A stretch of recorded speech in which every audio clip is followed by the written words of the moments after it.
Hello student, welcome to our channel Teaching and Learning Resource and welcome to the series CTET Paper 1 Daily Dose।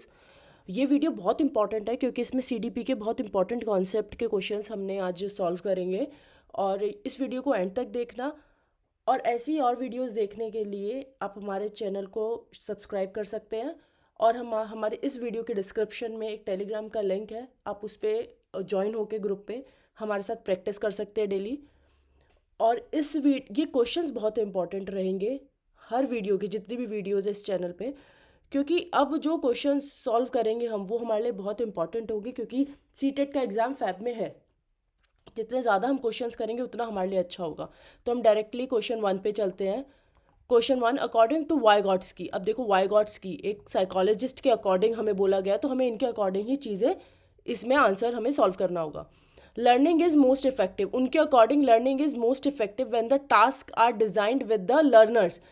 हमें learning कब effective होगी, सबसे ज़्यादा effective होगी अगर task कैसे डिज़ाइन हो।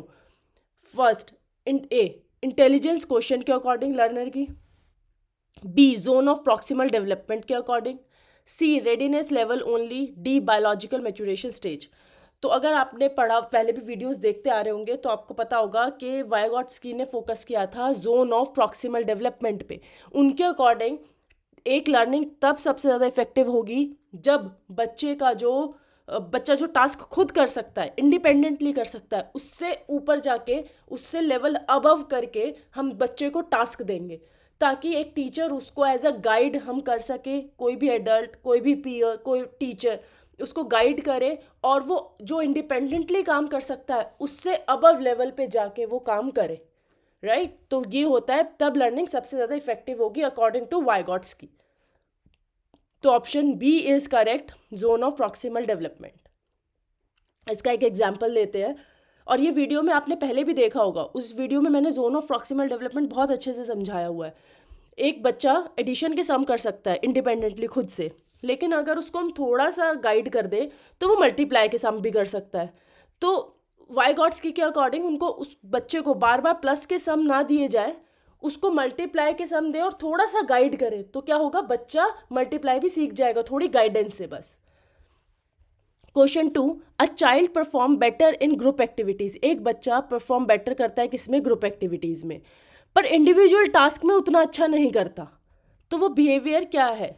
Learning is a purely individual, individual learning है प्योरली, नो, बच्चा तो ग्रुप में अच्छा कर रहा है। B teacher directed only, teacher direct कर रही है, नहीं, ग्रुप एक्टिविटी है, टीचर तो डायरेक्ट नहीं कर सकती। C socially constructed, yes, learning क्या है, सोशली कंस्ट्रक्टेड है, बच्चा ग्रुप में अच्छा कर रहा है, सोशली एक दूसरे से सीख के कर रहा है। Option C is correct. Question 3, which of the following assessment practice best align with the constructive pedagogy. अब देखो, जब क्लास में एक टीचर होती है तो बच्चे को असेस करती है, तो कौन सी असेसमेंट प्रैक्टिस सबसे अच्छी होगी अगर टीचर यूज कर रही है कंस्ट्रक्टिव पेडागोजी। राइट, क्लास में टीचर कंस्ट्रक्टिव पेडागोजी को यूज कर रही है, तो बेस्ट उसको असेस करने की कौन सी होगी, क्या किस चीज़ से वो असेस करेगी बच्चों को। और कंस्ट्रक्टिव पेडागोजी आपने पहले भी वीडियोस में देखा हुआ है, कंस्ट्रक्टिव पेडागोजी होती है जिसमें बच्चा खुद कुछ कंस्ट्रक्ट करता है, कुछ नया करता है। ठीक है, A standardize testing, B one time annual examination, C portfolio assessment, D objective type questions only. तो स्टैंडर्डाइज टेस्ट तो नहीं होगा। स्टैंडर्डाइज टेस्ट हुआ कि हर बच्चे को एक जैसा टेस्ट दिया है, चाहे वो यहाँ पे है, चाहे वो किसी और स्टेट में है, किसी और स्कूल में है, नहीं, ये भी नहीं होगा। B one time annual examination, एक साल में एनुअल एग्जामिनेशन को असेस करना, नहीं। सी पोर्टफोलियो असेसमेंट, ये भी हमने पहले डिस्कस किया हुआ है कि पोर्टफोलियो असेसमेंट क्या होता है। तो पोर्टफोलियो असेसमेंट होता है हमारा जो कॉन्टिन्यूस लर्निंग को रिफ्लेक्ट करता है, लर्नर कंस्ट्रक्ट जो नॉलेज को कंस्ट्रक्ट करता है लर्नर की, उसको असेस करता है, ये थ्रू आउट द ईयर होता है। राइट, तो option C is correct. D option क्यों नहीं है? Objective type questions only. देखो ऑब्जेक्टिव है क्वेश्चन, एक स्टेटमेंट दिया, उसके 4 ऑल्टरनेटिव आंसर्स दे दिया, ऑप्शंस दिए, तो उसमें से एक ऑप्शन जो होगा वो सही ही होगा, तो उसमें बच्चे ने कुछ नया कंस्ट्रक्ट नहीं किया। लेकिन वहीं पे ऑब्जेक्टिव टाइप की जगह अगर ओपन एंडेड क्वेश्चन होता तो शायद हम बच्चे का जो कंस्ट्रक्ट, क्योंकि हर बच्चा अलग होता है, तो हर बच्चे ने कैसे उस नॉलेज को कंस्ट्रक्ट किया है वो हम असेस कर सकते थे। राइट, लेकिन इसमें objective type question only. Question fourth, a teacher notice that a child can solve complex problem with hints. Complex problem with hints solve कर सकता है बच्चा, लेकिन इंडिपेंडेंटली नहीं कर रहा, बट फेल्स इंडिपेंडेंटली। एक तो ये जो है क्वेश्चन, ये आपको पढ़ते ही ZPD का थोड़ा आइडिया हुआ, जो हमने जोन ऑफ प्रॉक्सिमल डेवलपमेंट, उसमें भी हमने यही बात करी थी क्वेश्चन 1 में, कि बच्चा एक चीज़ कोई टास्क इंडिविजुअली कर सकता नहीं है, और एक कोई और टास्क वो सेम बच्चा किसी की हेल्प के थ्रू कर सकता है। तो जो डिफरेंस होता है उन दोनों के बीच में, डेट इज ZPD। तो एक बच्चा भैया सॉल्व कर रहा है प्रॉब्लम हैंड्स के थ्रू, और उसी क्वेश्चन को वो इंडिपेंडेंटली नहीं कर सकता, तो वो क्या है, लर्निंग डिसेबिलिटी है? नहीं, वो लर्निंग डिसेबिलिटी नहीं है। ZPD is not a learning disability. B, rote learning नहीं, बच्चा तो सॉल्व हिंट के थ्रू वो सॉल्व कर पा रहा है प्रॉब्लम, तो उसने रोट लर्निंग भी नहीं है वो। C, presence of scaffolding needs, yes, बच्चे को स्कैप फोल्डिंग नीड्स की ज़रूरत है। हर मतलब स्टेप पे थोड़ा सा हिंट मिला, उसने वो स्टेप कर लिया, नेक्स्ट स्टेप पे पहुंच गया, तो presence of scaffolding needs. Motivation, lack of motivation भी नहीं है, बच्चा मोटिवेटेड है, हिंट के थ्रू वो कर पा रहा है, right. Question fifth, according to पियाजे। देखो ये नेक्स्ट साइकोलॉजिस्ट है, पहले हमने वाइगॉट्स्की के थ्योरी के बारे में थोड़ा सा देखा, अब पियाजे, और पियाजे की थ्योरी भी हमने पहले वाले जो और पेपर्स हैं उनमें डिस्कस कर रखी है। और आप ये देखो कि उनके क्वेश्चंस बिल्कुल अलग है और ये क्वेश्चंस बिल्कुल अलग है, तो पेपर में कोई भी नया टॉपिक नहीं आता। पेपर में एक ही टॉपिक से कैसे कैसे डिफरेंट टाइप के क्वेश्चन आ सकते हैं, वो हमें पता चलेगा जब हम क्वेश्चन सॉल्व करेंगे। तो इन हमने जब करी थी, तो ये हमने चारों स्टेजेस को बहुत डिटेल में डिस्कस किया था। Sensory motor stage, pre operational stage, concrete operational stage and formal operational stage. और इसमें क्या है, अकॉर्डिंग टू पियाजे, कंजर्वेशन ऑफ क्वांटिटी डेवलप्स, मतलब कंजर्वेशन ऑफ क्वांटिटी कब डेवलप होती है बच्चे के अंदर? सेंसरी मोटर स्टेज में तो नहीं होगी, 0 to 2 ईयर्स में। ये कब होगी? C, concrete operational stage, right. Concrete operational stage में ये डेवलप होगी। और ये जो स्टेज डेवलप होती है, ये हमारी होती है, इसको हम लिख लेते हैं,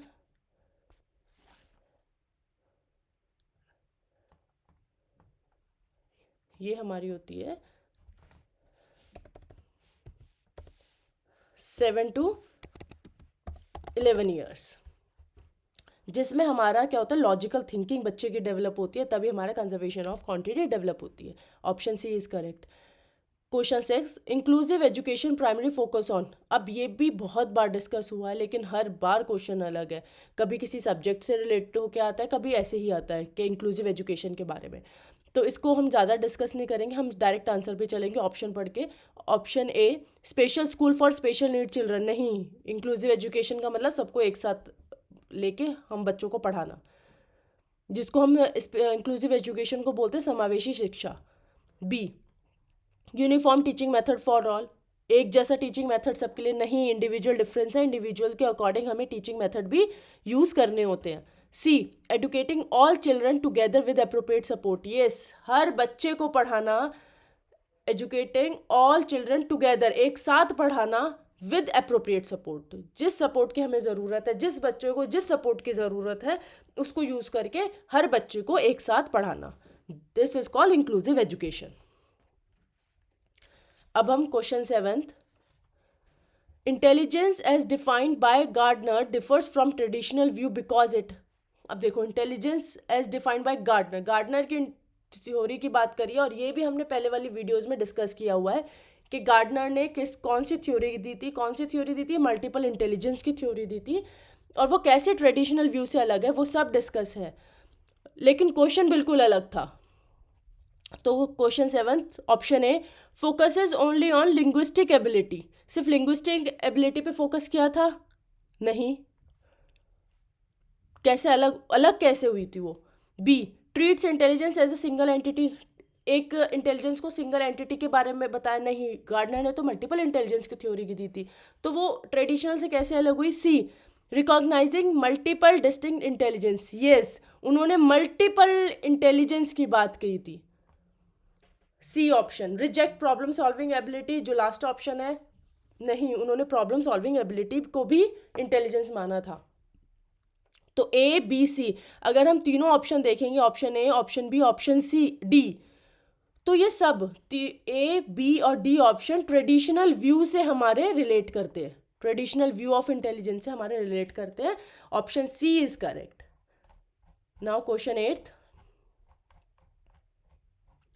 emotional development in children is best supported when teacher. Emotional intelligence कब डेवलप होती है बच्चे की? जब टीचर क्या हो, कैसा सपोर्ट करे? Maintain strict discipline always.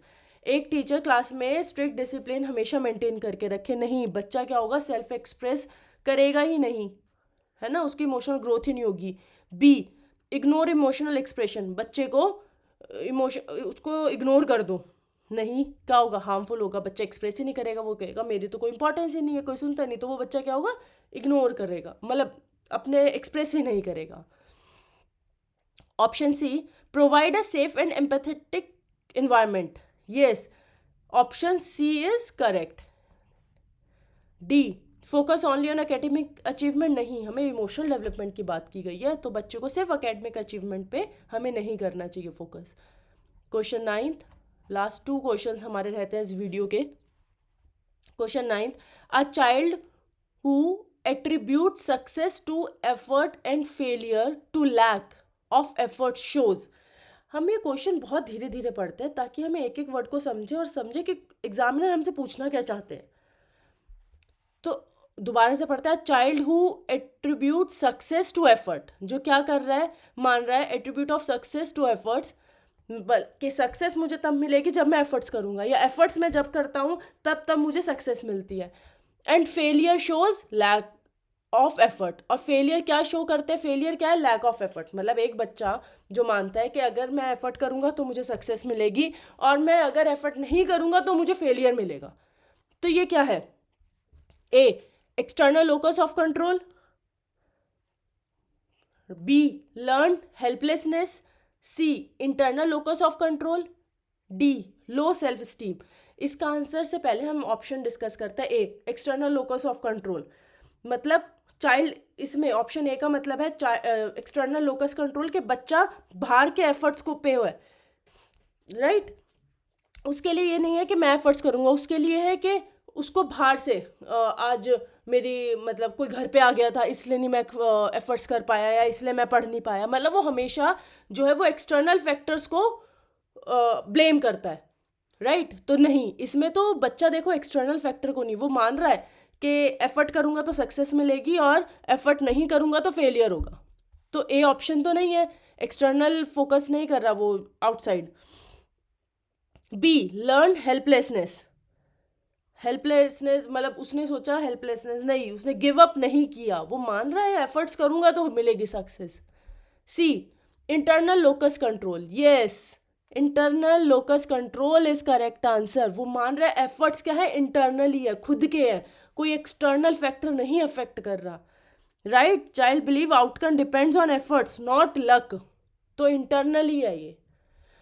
जैसे एक्सटर्नल में हम क्या करते हैं, अच्छा मैंने ना पेपर दिया, हमने एफर्ट्स नहीं करे होते, लेकिन हम क्या करेंगे कि मेरी किस्मत ही नहीं थी, है ना, बहुत बार ये सुना होगा, तो ये एक्सटर्नल लोकस ऑफ कंट्रोल है।